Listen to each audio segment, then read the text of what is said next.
Hello mga my guys. Good morning dito sa Romania. Good morning. Mayong buntag kaninyo dito sa Romania. At magandang udto der sa Pilipinas. Udto na pala din sa Pilipinas. Dito sa amin is buntag pa talaga. So mga yun guys, nandito naman tayo sa ating kusina kay para magluto, mag-prepare naman tayo ng pagkain natin para pamahaw sa ating mga batos, no? So nagluto pala ako ng spinach, alubati at ang luto ko na agbati yung kuan lang no, ng pang Philippine agbati ba?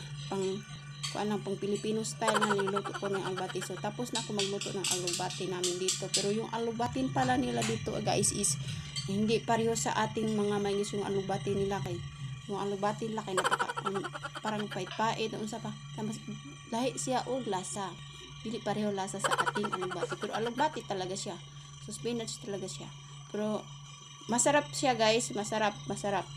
Ito naman guys, ang ginagawa ko naman mga may guys is magpiprito naman ako ng mushroom, yung mushroom natin nga nabili natin sa tindahan doon sa may Kaufland.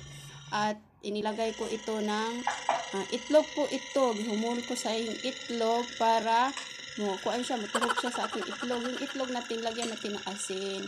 At saka asin, paminta ba? Or hindi ko na lang nilagyan ng paminta. Oy, asin na lang nilagay ko ba? Kaya para simple lang.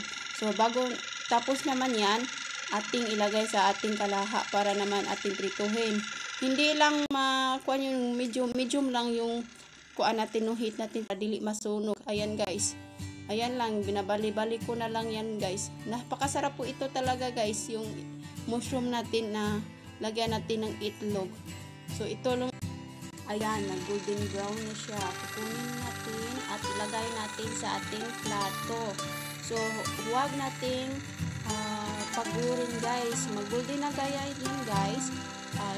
Kukunin na natin ato nang iahon sa ating kalaha at ilagay natin sa ating plato para di siya masunog, no? At yung heat natin medium lang para hindi dali masunog